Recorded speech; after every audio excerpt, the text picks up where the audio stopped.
Assalamualaikum warahmatullahi wabarakatuh. Selamat datang di video perkuliahan kelima untuk mata kuliah pengantar kombinatorik MMM 2209.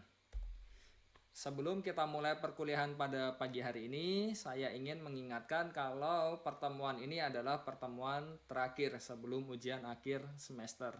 Jadi tolong dipersiapkan karena UAS-nya itu sebentar lagi, tinggal minggu depan.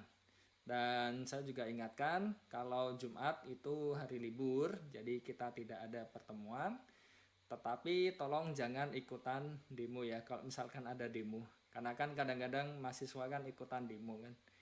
Nah, untuk ya kondisi masih seperti ini, tolong jangan ikutan demo dan tetap jaga jarak, jaga kebersihan dan jaga kesehatan. Dan semoga tetap konsisten bagi yang puasa tetap berpuasa.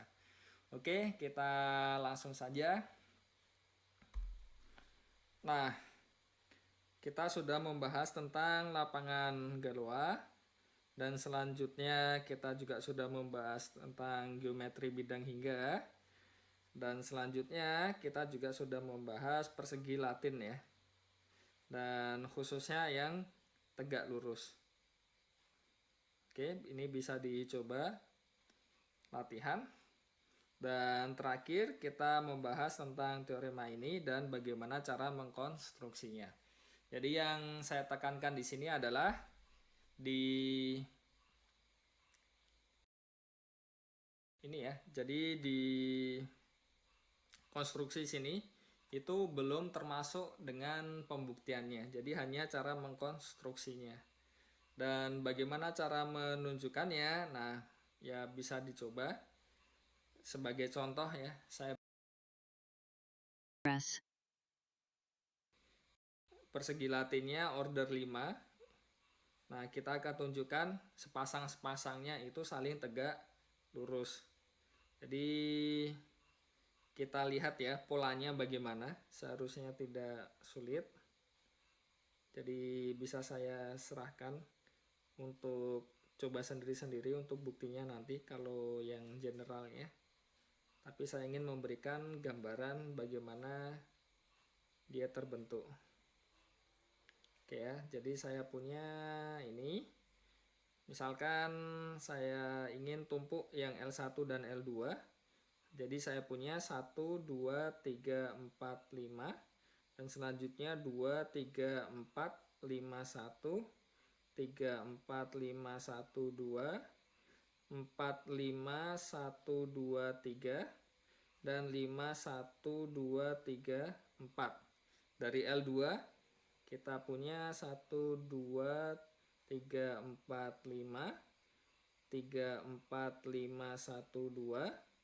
Dan 5, 1, 2, 3, 4. 2, 3, 4. 5, 1 ya, jelas. Terus 4, 5, 1, 2, 3. Dan bisa kita cek yang depannya angka 1 di masing-masing baris di sini. Dia hanya muncul sekali yang depannya angka 1. Begitu juga yang depannya 2, depannya 3, dan sampai depannya 5. Jadi kita hanya perlu cek satu ini belakangnya apakah ada yang sama. Jadi bisa dilihat ini ada 11, 12, 13, 14, dan 15. Berarti tidak ada yang double. Yang 2, 22, 23, 24, 25, dan punya 21. Tidak ada yang double juga. 33, 34, 35, 31, 32. Tidak ada yang double juga. Terus 4, 44, 45, 41, 42, 43 ya. Ini 43, tidak ada yang double juga. Terus 55, 51, 52, 53, 54. Berarti bisa kita lihat tidak ada yang terdouble. Berarti L1 dan L2 mereka saling tegak lurus. Nah, bagaimana dengan L3 dan L4? Kita cek saja. 3 L4 ya. Ini kita punya 1, 2, 3, 4. Dan 1, 2, 3, 4. Nah, Oke, ini 1, 2, 3, 4, 5. Terus 4, 5, 1, 2, 3, ya kan? Lanjut 2, 3, 4, 5, 1. Terus 5, 1, 2, 3, 4. 3, 4, 5, 1, 2. Dan dari L4 kita punya 1, 2, 3, 4, 5. Dan 5, 1, 2, 3, 4. 4, 5, 1, 2, 3. Dan selanjutnya 3, 4, 5, 1, 2 ya. Dan lanjut 2, 3, 4, 5, 1. Bisa kita lihat lagi yang depannya 1 di masing-masing barisannya sekali. Depannya 2 juga masing-masing barisan sekali, seterusnya sampai depannya 5. Jadi selalu begitu polanya. Dan kita cek ini 1, 1, 1, 2, 1, 3, 1, 4, 1, 5. Jadi tidak ada yang ke double. Terus 22, 23, 24, 25, dan 21. Tidak ada yang ke double juga. Yang 33, 33, 34, 35, 31, 32. Tidak ada yang terdouble juga. 44, 45, 41, 42, 43. Tidak ada yang terdouble. 55, 51, 52, 53, 54. Tidak ada juga. Berarti kita peroleh L3 dan L4 juga saling tegak lurus. Nah, sudah punya gambaran atau belum? Bagaimana cara menggeneralisirnya? Apa yang terjadi kalau kita punya ordernya itu P pangkat sesuatu, P-nya bilangan prima. Kalau misalkan masih belum punya gambaran, kita lanjut lagi ya, supaya lebih terlihat bagaimana cara menggeneralisirnya. Ini 1, 2, 3, 4, terus 1, 2, 3, 4. Ini tadi L1, L2 sudah.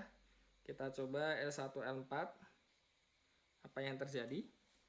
Dari L1 kita punya 1, 2, 3, 4, 5. 2, 3, 4, 5, 1. 3, 4, 5, 1, 2. 4, 5, 1, 2, 3. 5, 1, 2, 3, 4. Dan di L4 1, 2, 3, 4, 5.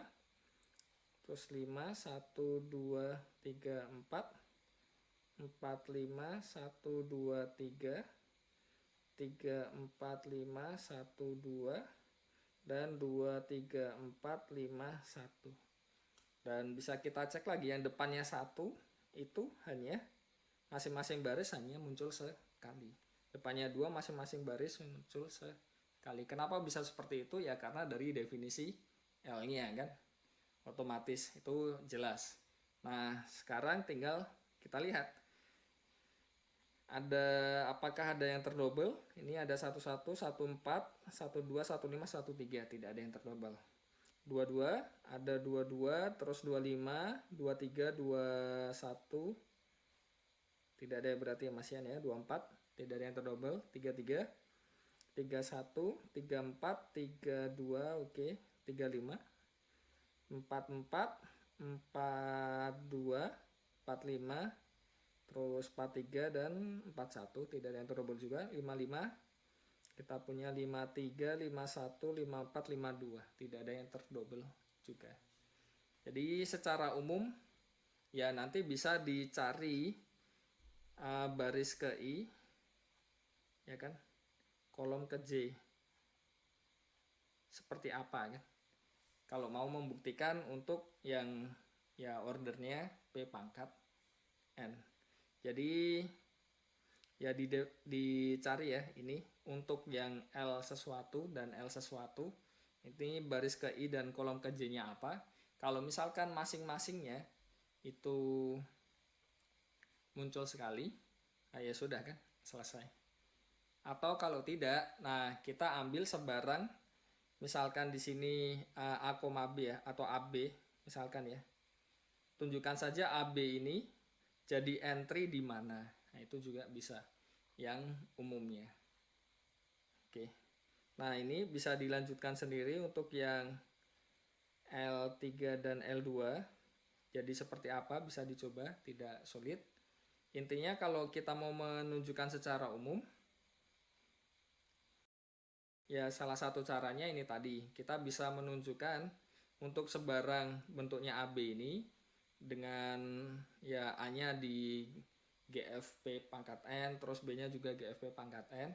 Dia akan muncul di baris berapa dan kolom berapa. Jadi kalau misalkan masing-masingnya muncul, berarti kan ya munculnya pasti tepat 1. Jadi itu langkahnya dan bisa dilihat polanya kan, menarik sekali di situ. Untuk yang selanjutnya masih kurang apa di sini? Tadi kan L1, L4, L3, L2, berarti masih L1, L3. Kalau misalkan mau manual coba lagi ya. Dan L2, L4. Bisa dicek, ternyata 2 ini tegak lurus. Ini juga tegak lurus. Dan untuk istilahnya kenapa disebut tegak lurus itu sebenarnya ya kurang pas ya. Tapi karena itu sudah terlanjur banyak dipakai ya, jadi ya kalau mau diubah pun juga tidak memungkinkan. Jadi itu saja untuk yang ini tadi, bagaimana cara membentuk himpunan lengkap persegi Latin yang sepasang-sepasangnya itu saling tegak lurus, dan konstruksi ini bisa ditunjukkan. Nah, masing-masing itu sepasang-sepasangnya juga saling ortogonal. Jadi itu langkahnya, setidaknya idenya ya. Oke, jadi itu semua untuk yang persegi Latin.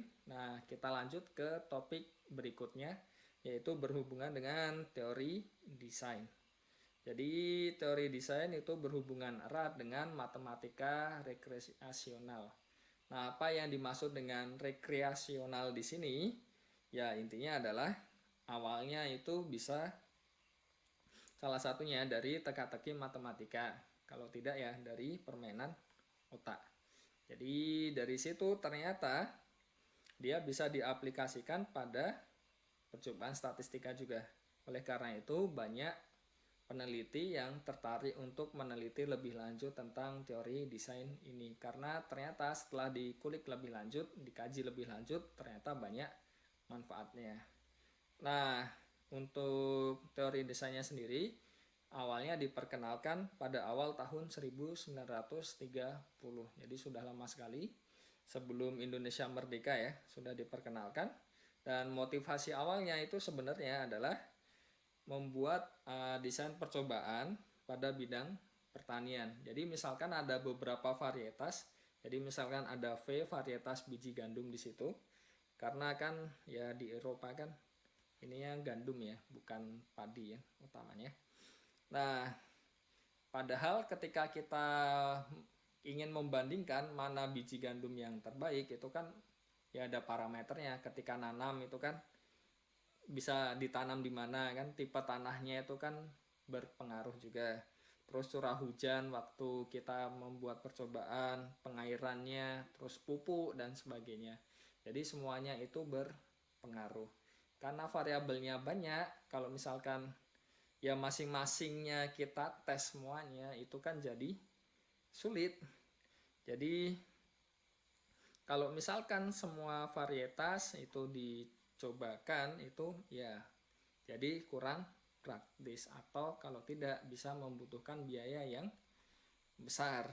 Nah, oleh karena itu kita buat blok-blok di sini yang tidak terlalu besar dan tidak semua varietas ada di setiap blok. Oleh karena itu di sini kita sebut dengan incomplete karena tidak lengkap, karena tidak semua varietas masuk ke suatu blok. Oke ya, di setiap bloknya. Nah, di situ kita juga ingin ya setiap membandingkan itu dapat peluangnya ya. Jadi ya sifat ini kita sebut dengan seimbang. Dan selanjutnya teori desain itu aplikasinya banyak. Bisa di penjadwalan turnamen, lotre, matematika, biologi dan sebagainya. Dan yang salah satu yang paling menarik sebenarnya di kriptografi.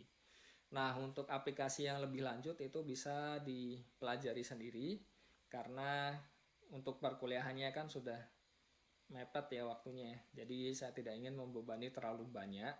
Jadi malah nanti tidak fokus. Jadi untuk yang pengembangan lebih lanjut, aplikasi lebih lanjut bisa dipelajari sendiri karena banyak sekali yang sudah membahas tentang ini.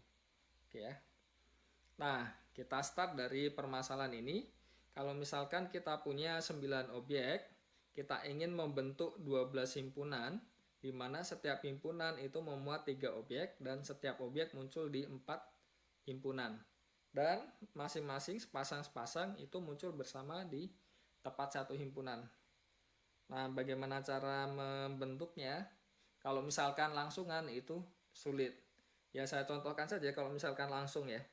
Jadi misal ini objek pertama, terus kita punya objek kedua, ketiga, keempat, kelima, keenam, ketujuh, 8, 9. Terus selanjutnya kita bentuk 3-3 kan. Misalnya ini jadi 3. Terus ini satu himpunan yang lain. Ini satu himpunan yang lain. Dan ya kalau misalkan kita lakukan seperti ini sangat riskan bisa ada yang terlewat. Oleh karena itu supaya lebih mudah kita recall dulu ya, apa yang sudah kita punya sebelumnya. Jadi kita sudah membahas tentang geometri bidang di EG 2,3 khususnya ya. Dan jelas geometri EG 2,3 punya 9 titik. Kenapa? Ya, kan itu pasangan X, Y. X-nya di GF 3, Y-nya juga di GF 3 kan. 3 kemungkinan. Dari kaidah perkalian kan berarti jadi ada 9 titik. Untuk garisnya jelas ada 12. Karena kan ya 3 kuadrat ditambah 3 kan. Sudah kita bahas ya kenapa seperti itu. Nah, setiap garis punya 3 titik di EG 2,3. Dan setiap 2 titik dihubungkan dengan tepat 1 garis. Dan yang terakhir, setiap titik termuat di tepat 4 garis. Nah, contohnya kita punya 0,0 itu termuat di Y sama dengan 0, Y sama dengan X, Y sama dengan 2X, dan X sama dengan 0. Sekarang pertanyaannya adalah, bisakah kita melihat hubungannya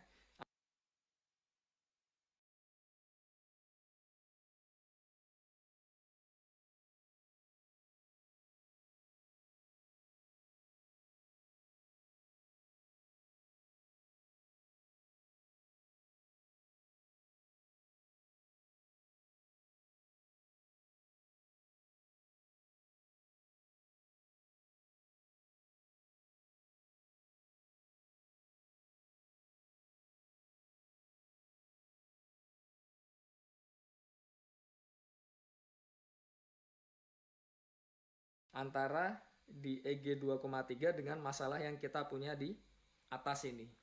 Jadi bisa kita lihat diberikan 9 objek.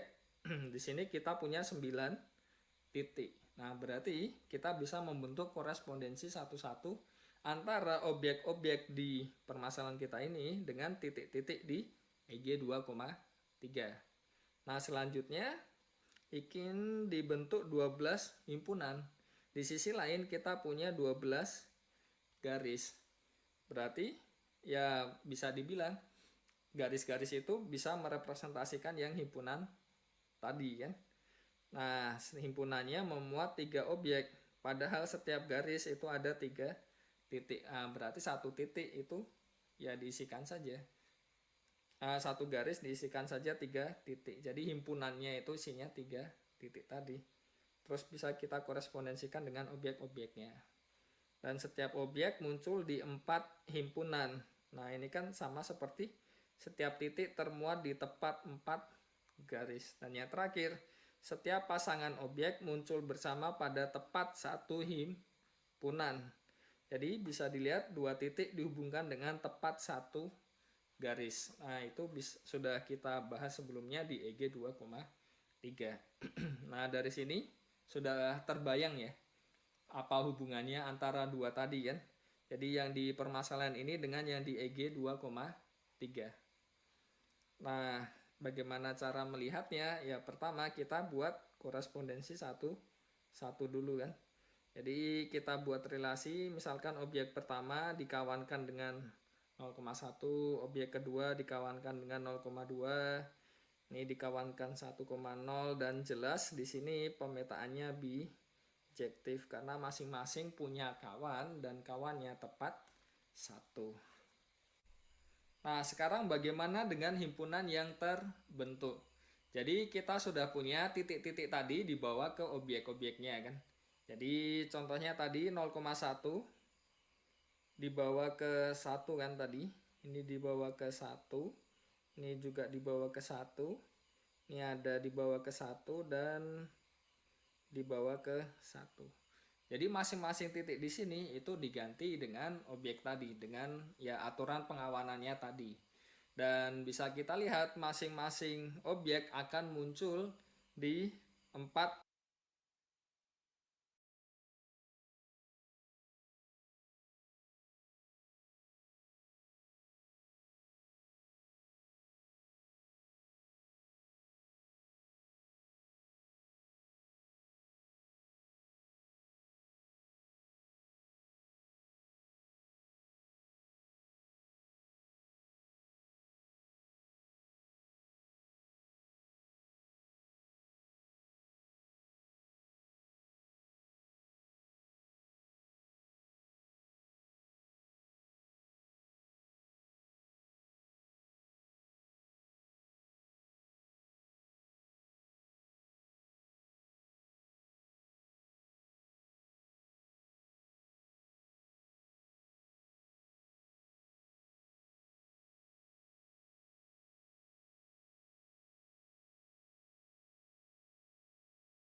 himpunannya. Dan setiap pasangan, jadi misalkan ada 1 dan 2 ya, di himpunan yang sama, nah itu tidak akan muncul 1, 2 tadi, sepasang tadi, tidak akan muncul di himpunan yang lain. Nah itu bagaimana cara mencari himpunan yang terbentuk. Oke. Nah geometri 2,3 bisa dipandang sebagai BIBD dengan parameter 9, 12, 4, 3, 1. Nah, 9-nya apa? Bisa dilihat ya. Tadi kan 9 itu banyak titiknya kan. 12 itu banyaknya garis atau banyak himpunannya nanti. Dan ini 4. 4 adalah ya banyaknya garis yang memuat sebarang titik. Jadi bisa dilihat tadi kan objeknya itu muncul 4 kali.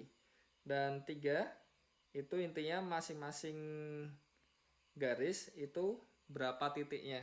Nah, ini setiap garis muncul 3 titik. Jadi 3 di sini berkorespondensi dengan banyaknya titik di setiap garis. Dan yang terakhir 1 adalah ya banyaknya garis yang memuat 2 titik yang diberikan. Atau kalau kita melihat di permasalahan tadi, berarti kita punya 9 objek, 12 himpunan, ya kan? Dan setiap objek muncul di 4 himpunan. Dan selanjutnya adalah masing-masing himpunan isinya ada 3 objek dan sepasang objek itu hanya muncul di tepat 1 himpunan. Dan dari sini bisa dibayangkan apa yang dimaksud dengan BIBD. Nah, definisinya adalah intinya kita punya parameter V, B, R, K, dan lambda. Itu adalah pasangan V, B dengan V adalah himpunan yang tadi objek-objek tadi ya. dan otomatis V-nya lebih dari 0 karena ya tidak mungkin kan objeknya 0 terus apa yang mau dilakukan, apalagi kalau objeknya negatif banyaknya kan juga tidak mungkin. Maka dari itu kita punya V lebih dari 0 dan B di sini adalah himpunan blok-blok atau yang ya tadi benar-benar himpunan ya. Jadi kita buat blok yang terdiri dari atas B lebih dari 0 dengan sifat yang pertama adalah setiap bloknya jadi ada K objek. Jadi tadi kan himpunannya itu masing-masing memuat 3 objek kan. Jadi K di sini itu adalah banyaknya objek di setiap bloknya.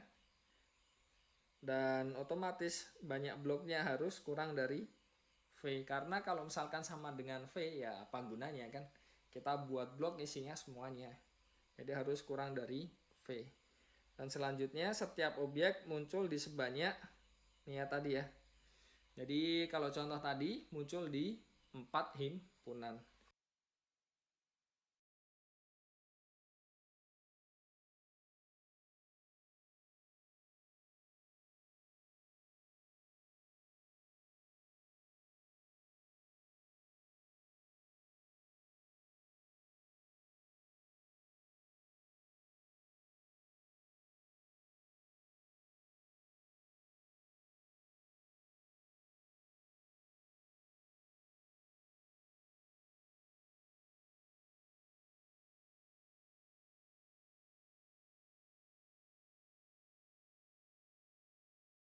Nah, ini setiap objek muncul di R lebih dari 0.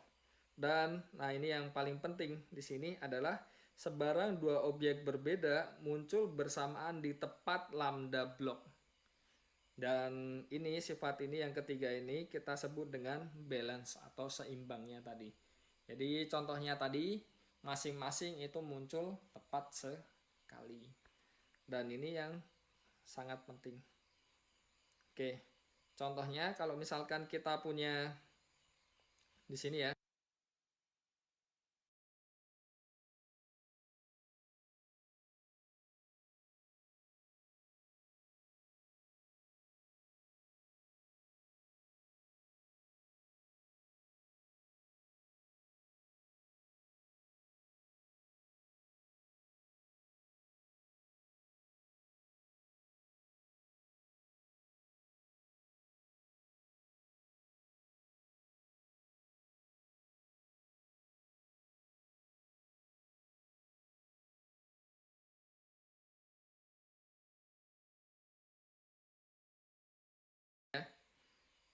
V-nya, objeknya ada 3, A, B, dan C. Terus kita bentuk bloknya, itu pertama AB, AC, dan BC. Bisa dilihat di sini, berapa banyak objeknya, atau V-nya di sini kan berarti dia sama dengan 3 kan, banyak objeknya. Terus selanjutnya adalah banyak himpunan yang terbentuk ada berapa? Ada 3 juga kan, ini 1, 2, dan 3. Terus masing-masing di sini dia muncul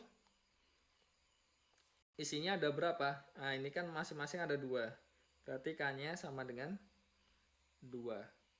Selanjutnya adalah nah, A-nya di sini muncul berapa kali? Ini muncul sekali, muncul 2 kali. B-nya muncul di sini muncul berapa kali?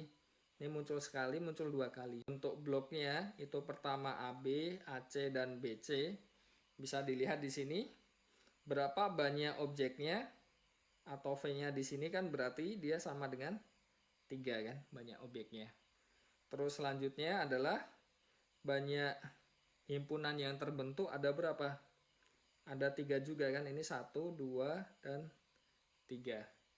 Terus masing-masing di sini dia muncul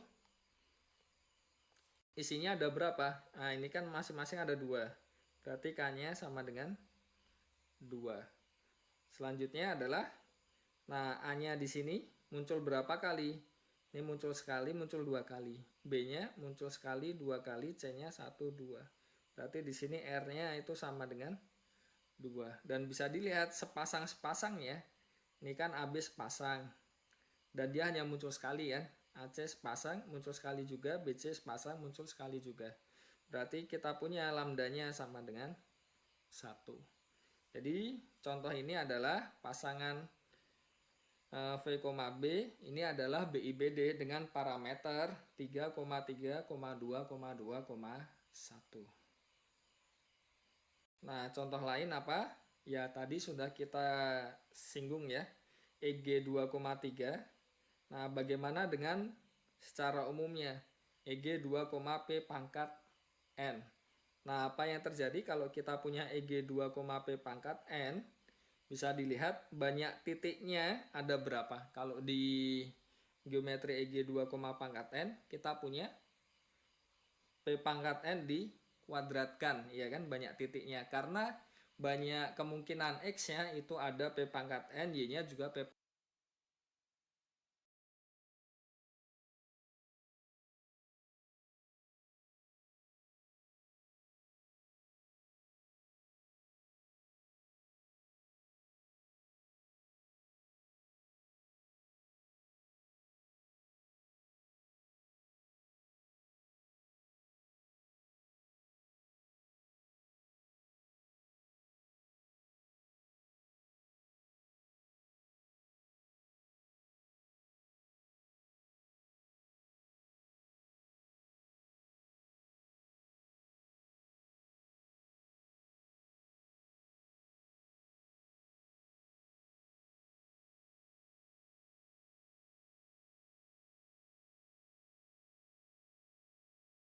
pangkat N. Berarti kita punya V-nya itu sama dengan P pangkat 2N. Karena banyak titiknya segitu. Dan selanjutnya, nah ada berapa garis. Nah, banyak garisnya atau nanti jadi banyak bloknya, kalau kita pandang sebagai BIBD, banyaknya adalah P pangkat 2N ditambah P pangkat N. Sudah kita bahas sebelumnya kenapa banyak garisnya ada segitu. Dan masing-masing garis itu memuat berapa titik. Nah, masing-masing garis itu memuat P pangkat N titik. Dan setiap titik itu akan dilewati berapa garis? Dilewati P pangkat N plus 1. Dan masing-masingnya nanti ya kan kita punya setiap 2 titik itu dilewati hanya 1 garis. Berarti kita punya lambdanya sama dengan 1. Jadi misalkan kalau kita punya contoh ya di sini ya. Kita punya misalkan EG 2,5 misalkan. Berarti kita punya di sini jadi berapa? Parameternya V, B, R, K, lambdanya akan sama dengan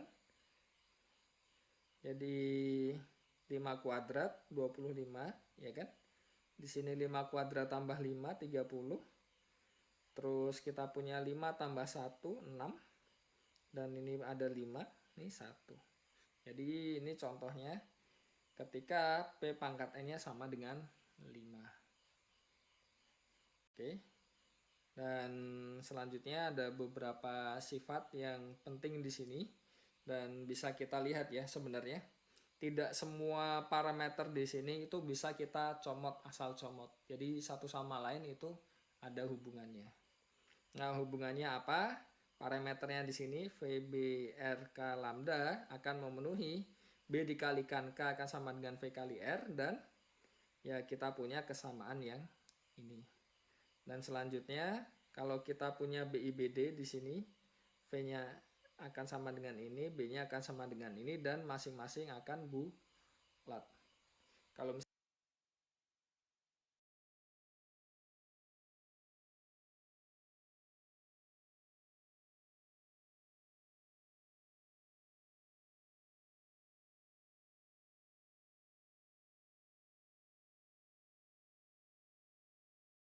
misalkan dia tidak bulat, dia tidak akan jadi BIBD. Oke ya.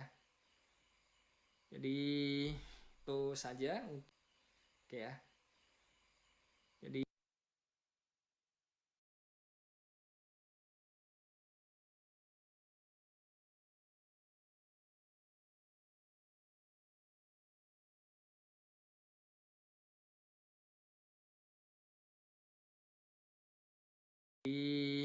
itu saja untuk perkuliahannya. Nah, selamat mempersiapkan ujiannya, tinggal sebentar lagi. Untuk pembahasannya nanti akan saya share segera.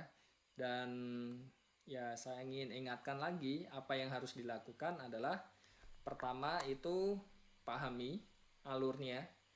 Apakah sudah sesuai harapan atau belum, apakah langkahnya sudah pas. Dan yang kedua adalah dicek lagi perhitungannya apakah sudah cocok, karena ya namanya juga manusia kan, masih mungkin ada yang miss juga. Dan yang ketiga adalah ditulis ulang dengan bahasa sendiri. Dan ditulis ulang di sini maksudnya juga sekalian dilengkapi kalau misalkan masih belum lengkap. Oke, sekian perkuliahan pada pagi hari ini. Semoga ya materinya dan apa yang sudah kita lakukan selama ini bisa bermanfaat ya. Dan mohon maaf juga kalau misalkan apa yang bisa disampaikan tidak terlalu banyak, karena ya saya tidak ingin memaksakan terlalu banyak yang disampaikan, nanti malah jadi bingung sendiri. Apalagi mata kuliah yang lain itu kan juga ya masih banyak juga kan, jadi ya harus kira-kira juga lah, masih harus ngukur juga, tidak bisa semuanya langsung disampaikan di ya keadaan mau bagaimana lagi kan. Kalau keadaannya seperti itu ya kita cari aja yang terbaiknya saja. Oke, sekian perkuliahan pada pagi hari ini. Sampai jumpa lagi di UAS ya. Nanti kita komunikasi lagi untuk teknisnya. Dan biasanya kalau misalkan ada trouble, kadang-kadang itu kan ada juga yang buka email masih bermasalah, terus pas kirim juga masih delay. Itu nanti ya salah satu gunanya dari grup WA itu juga untuk mengantisipasi ketika hari H ujian, kalau ada yang trouble langsung bisa disampaikan, jadi langsung bisa dapat solusi.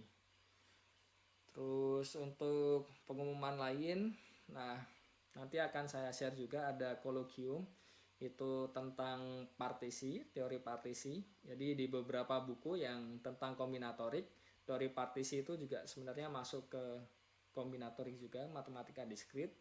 Nah, kalau yang berminat nanti bisa join juga. Akan saya set ya bagaimana caranya mahasiswa S1 juga masih bisa mengikuti. Jadi bisa dikatakan ya itu perkuliahan ekstra saja ya. Kalau misalkan ingin mengikuti dan ingin belajar juga tentang partisi bilangan bulat, silahkan untuk ikuti kolokiumnya ya. Untuk undangannya saya share di grup saja. Oke, sekian perkuliahan pada